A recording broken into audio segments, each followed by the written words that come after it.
Alright, in previous videos this is what we've been working on. We've got a couple of boundary lines set up. We've set out our profiles in order to mark our outline of our house, and we've made sure that our profiles are level and in line with each other. But all of this has been based on a flat block of land where it's been relatively easy to get all these profiles lined up. So what do we do if we're on a very steep block of land? Well, we can't necessarily get them all in line with each other, because if we do, we end up with something silly like this, with profiles all the way out of the ground, probably taller than a person is, and it's a bit ridiculous to try and get up to do all of our measuring and setting out on profiles like that. A much better option is to step our profiles down the hill in this sort of fashion. So you can see the profiles that are opposite each other I've got level with each other.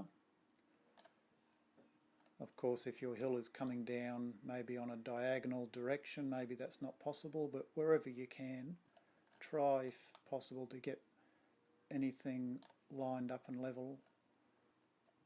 But how do we measure distances down here? Because of course we cannot just simply measure from a spot there down on an angle to another profile, because that will throw our measurements out. All our measurements on our plan are horizontal measurements. We need to measure horizontally like that. So the way we have to do that is simply grabbing a level, sticking it somewhere like that, and then we get to measure horizontally from a mark that we've established out horizontally, and then marking that on the next profile. And then once we've done that, we can put our level on the next profile down and measure from that mark across to there. And that's basically how you do it. If I put them, we're basically measuring horizontally, mark it, measure horizontally, mark it, and we step down. And it means we have to sort of set our house out in sections.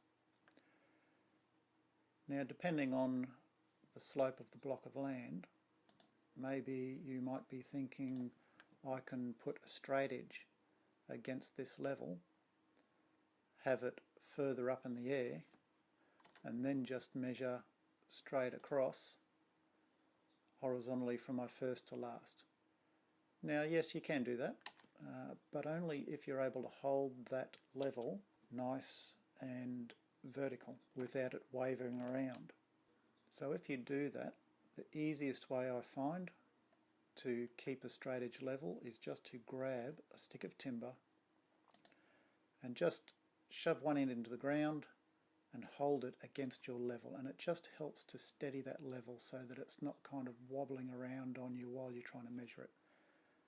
The other thing I find helpful, generally doing this as a two-person job, I'll actually have the person on this end reading the measuring tape. So the person at this end, all they're doing is holding that stick of timber against their level with one hand and holding the end of the measuring tape with the other hand against the level.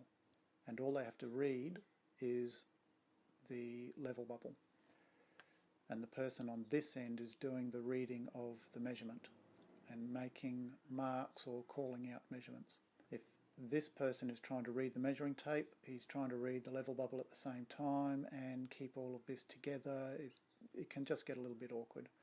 Much easier to have one person bracing the level and reading the level, and the other person reading the measuring tape. So what you end up with is a job that may be similar to this, and depending on how long the house is and how steep the slope, you might have a number of intermediate profiles stepping down the hill just to get your measurements out. But you will most likely end up with something like this, where you have your lines going across marking those ones, and these ones may come down the hill, which of course means you can't just level heights off them. The heights of these profiles may not line exactly up with something, but you can plumb down from these intersections onto the ground and plumb from these spots onto the ground and so on, and get your appropriate marks on the ground for setting out your job site. And that's a basic rundown of dealing with a sloping site and still keeping your profiles level wherever possible. Thank you and good luck.